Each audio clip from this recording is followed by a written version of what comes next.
നമ്മൾ ഇന്നത്തെ ക്ലാസ്സിൽ ഭാരതീയ ന്യായ സംഹിതയുമായിട്ട് ബന്ധപ്പെട്ട വളരെ പ്രധാനപ്പെട്ട കുറച്ച് ക്വസ്റ്റ്യൻസ് ആണ് നോക്കുന്നത്. ആദ്യത്തെ ചോദ്യം, BNSലെ ഏതു വകുപ്പിലാണ് തെറ്റായ തെളിവ് വ്യാജമായി ചമയ്ക്കുന്നതിനെ വ്യാഖ്യാനിച്ചിരിക്കുന്നത്? ചോദ്യം ആദ്യം ശ്രദ്ധിച്ച് കേൾക്കുക. എന്താണ് ചോദ്യത്തിൽ പറയുന്നത്? BNSലെ ഏതു വകുപ്പിലാണ് തെറ്റായ തെളിവ് വ്യാജമായി ചമയ്ക്കുന്നതിനെ വ്യാഖ്യാനിച്ചിരിക്കുന്നത്? ഏത് വകുപ്പിലാണ്? വകുപ്പ് 228 ഫാബ്രിക്കേറ്റിംഗ് ഫോൾസ് എവിഡൻസ്, അതാണ് ഈ തെറ്റായ തെളിവ് വ്യാജമായി ചമയ്ക്കുക എന്ന് പറയുന്നത്. അപ്പോൾ BNSലെ വകുപ്പ് 228 തെറ്റായ തെളിവ് വ്യാജമായി ചമയ്ക്കുന്നതിനെ വ്യാഖ്യാനിച്ചിരിക്കുന്നത്.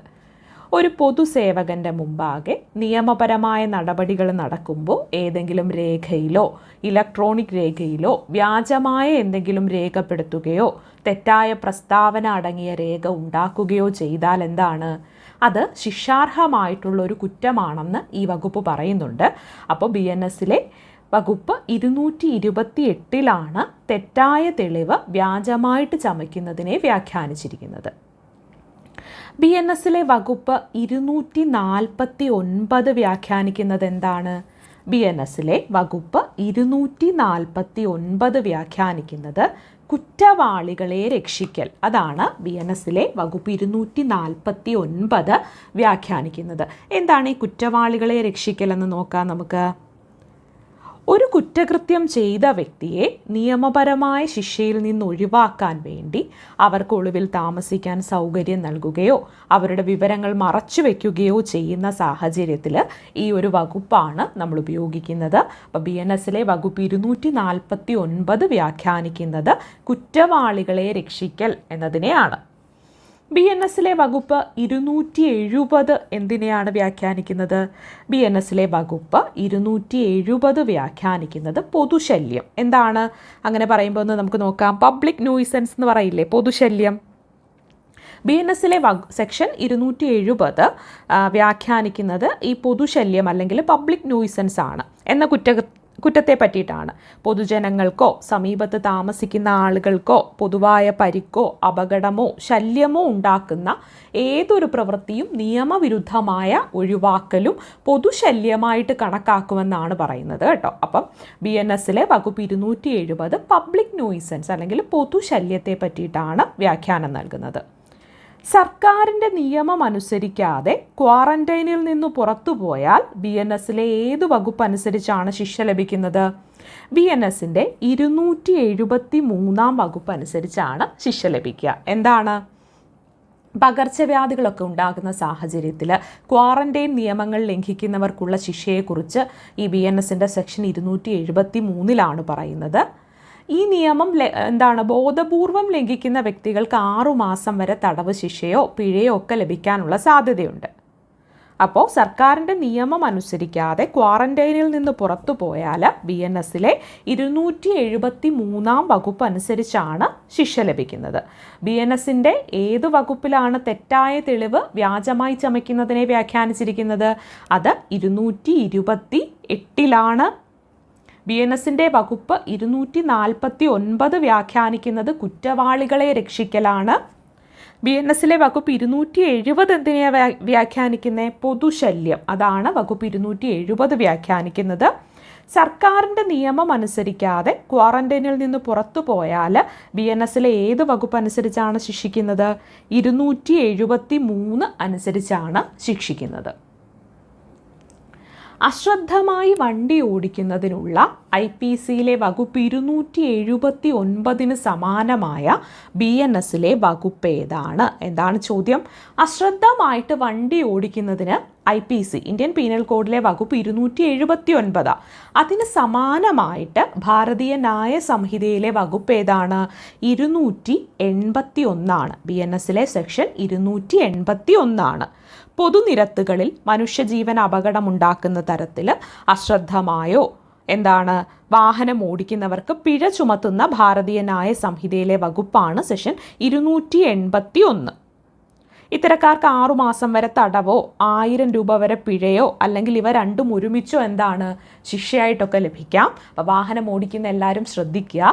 അശ്രദ്ധമായിട്ട് വണ്ടി ഓടിക്കുന്നതിനുള്ള IPCയിലെ വകുപ്പ് 279 സമാനമായിട്ടുള്ള BNSലെ വകുപ്പാണ് 281. BNSലെ 303 വകുപ്പ് ഏത് കുറ്റത്തിനുള്ള ശിക്ഷയെ പറ്റിയാണ് പറയുന്നത്? BNSലെ 303 വകുപ്പ് മോഷണ കുറ്റത്തിനുള്ള ശിക്ഷയെ പറ്റിയിട്ടാണ് പറയുന്നത്. ഒരാളുടെ സമ്മതമില്ലാതെ അയാളുടെ കൈവശമുള്ള ഏതെങ്കിലും ജംഗമ വസ്തു ആ വ്യക്തിയെ സത്യസന്ധമല്ലാതെ വഞ്ചിച്ചുകൊണ്ട് സ്വന്തം ആവശ്യത്തിനായിട്ട് എടുക്കുകയോ അതിൽ നിന്ന് മാറ്റുകയോ ചെയ്യുന്നതിനൊക്കെയുള്ള ശിക്ഷയാണ് പറയുന്നത്. കമ്മ്യൂണിറ്റി സർവീസ് ശിക്ഷയായി പരിഗണിക്കുന്ന മോഷണ കുറ്റത്തിന് എത്ര രൂപയ്ക്ക് താഴെയുള്ളതായിരിക്കും മോഷണ വസ്തുവിൻ്റെ മൂല്യം?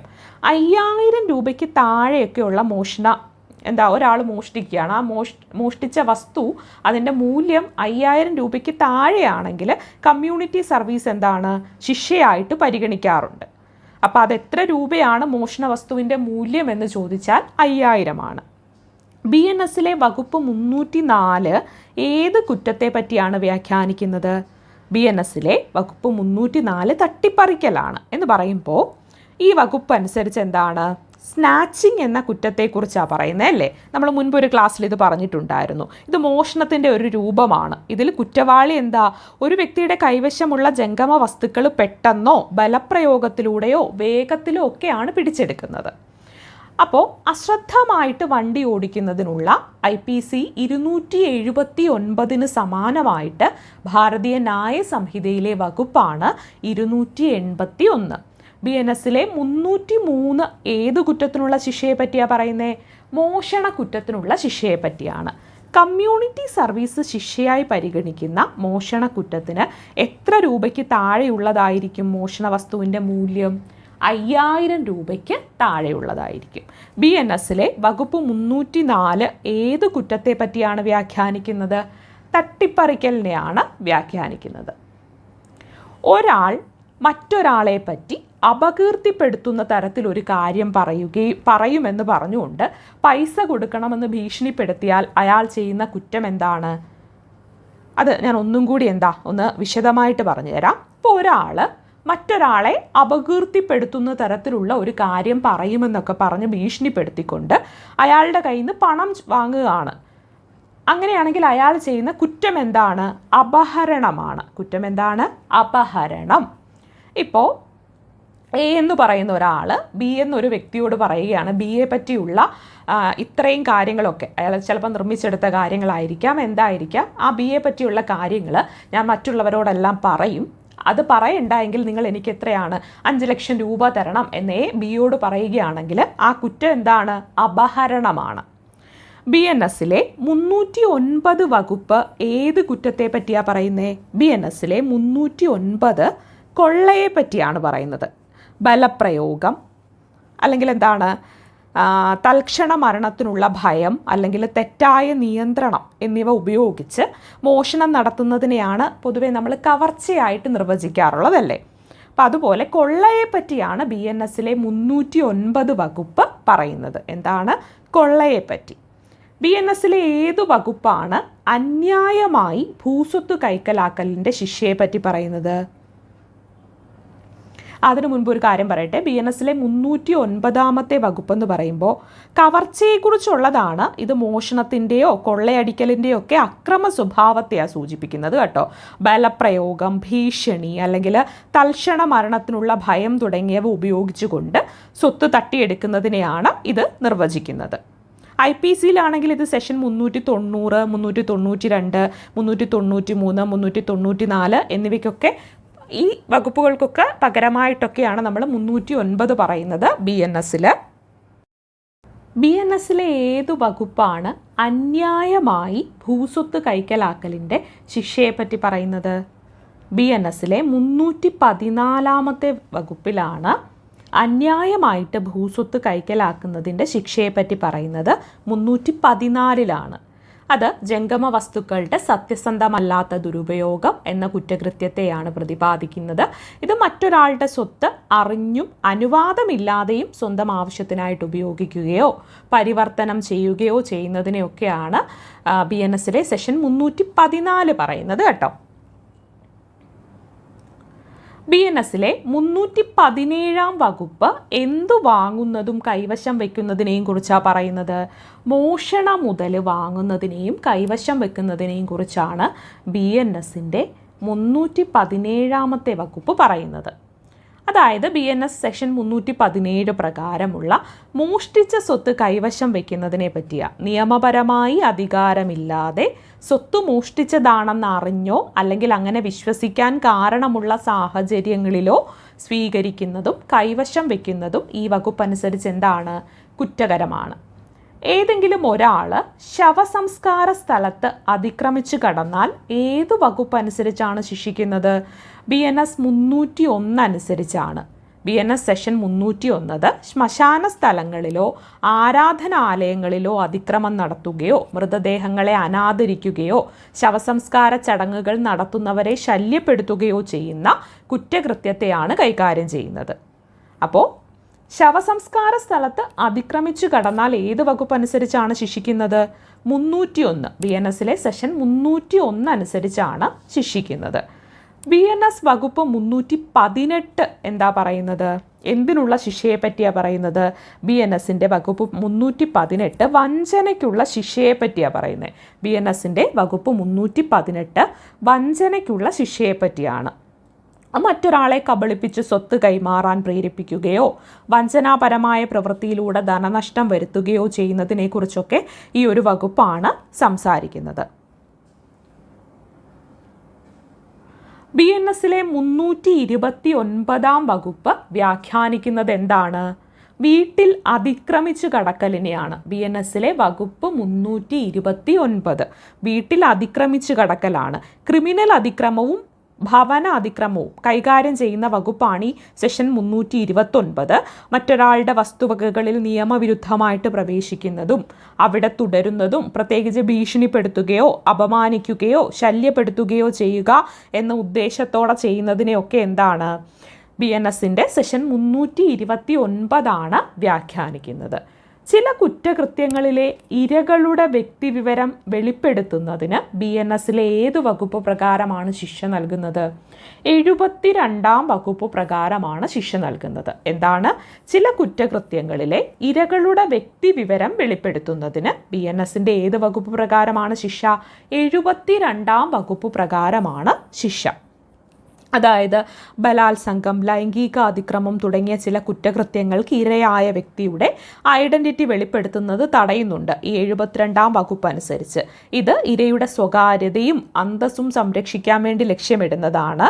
ഈ ഒരു നിയമം ലംഘിക്കുന്നവർക്ക് 2 വർഷം വരെ തടവ് ശിക്ഷയും പിഴയും ഒക്കെ ലഭിക്കാൻ സാധ്യതയുണ്ട്.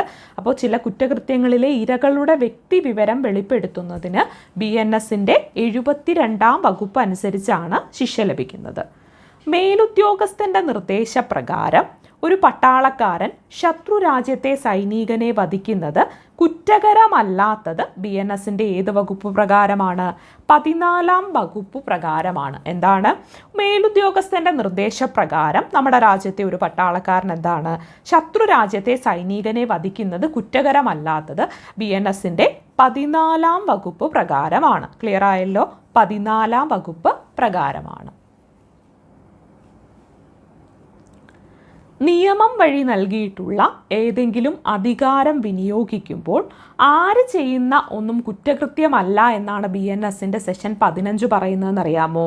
ജഡ്ജി ചെയ്യുന്ന, അതായത് നിയമം വഴി നൽകിയിട്ടുള്ള ഏതെങ്കിലും അധികാരം വിനിയോഗിക്കുമ്പോൾ ജഡ്ജി ചെയ്യുന്ന ഒന്നും കുറ്റകൃത്യമല്ല എന്നാണ് BNSന്റെ സെഷൻ 15 പറയുന്നത്. കോടതി വിധിയോ ഉത്തരവോ അനുസരിച്ച് ചെയ്യുന്നതൊന്നും കുറ്റകരമല്ലെന്ന് പറയുന്നത് വകുപ്പ് 16ലാണ്. അപ്പം BNSന്റെ സെഷൻ 15 പറയുന്നത് നിയമം വഴി നൽകിയിട്ടുള്ള എന്തെങ്കിലും അധികാരം വിനിയോഗിക്കുമ്പോൾ ജഡ്ജി ചെയ്യുന്നതൊന്നും കുറ്റകൃത്യമല്ലെന്നും, അതുപോലെ BNSന്റെ വകുപ്പ് 16 പറയുന്നത് എന്താണ്? കോടതി വിധിയോ ഉത്തരവോ ഒക്കെ അനുസരിച്ച് ചെയ്യുന്നതൊന്നും കുറ്റകരമല്ലെന്നാണ് BNSന്റെ വകുപ്പ് 16 പറയുന്നത്. ക്രിമിനൽ ഉദ്ദേശമില്ലാത്തതും മറ്റു വലിയ ദോഷങ്ങൾ തടയുന്നതിനുമായിട്ട് ചെയ്യുന്ന ഏതൊരു പ്രവൃത്തിയും BNSന്റെ ഏത് വകുപ്പ് അനുസരിച്ചാണ് കുറ്റമല്ലാതെയാകുന്നത്? 19-ാം വകുപ്പ് അനുസരിച്ചാണ്. അപ്പോൾ എന്താണ്? ക്രിമിനൽ ഉദ്ദേശമില്ലാത്തതും മറ്റു വലിയ ദോഷങ്ങളൊക്കെ തടയുന്നതിന് വേണ്ടി ചെയ്യുന്ന ഏതൊരു പ്രവൃത്തിയും BNSന്റെ 19-ാം വകുപ്പ് അനുസരിച്ച് കുറ്റമല്ല എന്നാണ് പറയുന്നത്. എത്ര മുതൽ എത്ര വയസ്സുള്ള കുട്ടികൾ മതിയായ പക്വത കൈവരിക്കാത്തവർ ചെയ്യുന്ന പ്രവൃത്തിയാണ് BNSന്റെ സെഷൻ 21 പ്രകാരം കുറ്റകൃത്യമല്ലാത്തത്? 7 മുതൽ 12 വയസ്സുവരെ പ്രായമുള്ള കുട്ടികൾ ചെയ്യുന്ന കാര്യങ്ങളൊക്കെയാണ് എന്താണ് BNSന്റെ സെഷൻ 21 പ്രകാരം കുറ്റകൃത്യമല്ലാത്തത്. BNSന്റെ ഏത് വിഭാഗത്തിന് കീഴിലാണ് ഇൻവോളണ്ടറി ഇൻടോക്സിക്കേഷൻ എന്ന ഡിഫൻസിനെ കുറിച്ച് പരാമർശിച്ചിട്ടുള്ളത്? BNSന്റെ 23-ാം വകുപ്പിലാണ് ഇൻവോളണ്ടറി ഇൻടോക്സിഫിക്കേഷനെ പറ്റിയിട്ട് പറയുന്നത്. എന്താണ് ഇൻവോളണ്ടറി ഇൻടോക്സിഫിക്കേഷൻ എന്നതിനെ പറ്റിയിട്ട്? BNSന്റെ 23-ാമത്തെ വകുപ്പിലാണ് പറയുന്നത്. അതായത് ബോധപൂർവമല്ലാത്ത ലഹരി. അപ്പം ഇൻവോളണ്ടറി ഇൻടോക്സിഫിക്കേഷൻ എന്ന ഡിഫൻസിനെ കുറിച്ച് പരാമർശിച്ചിട്ടുള്ളത് BNSന്റെ 23-ാം വകുപ്പിലാണ്. BNSന്റെ 25-ാം വകുപ്പിൽ പറയുന്ന ജനറൽ എക്സെപ്ഷൻ എന്താണ്? സമ്മതം അല്ലെങ്കിൽ കൺസെൻ്റ് ആണ്. എന്ത്?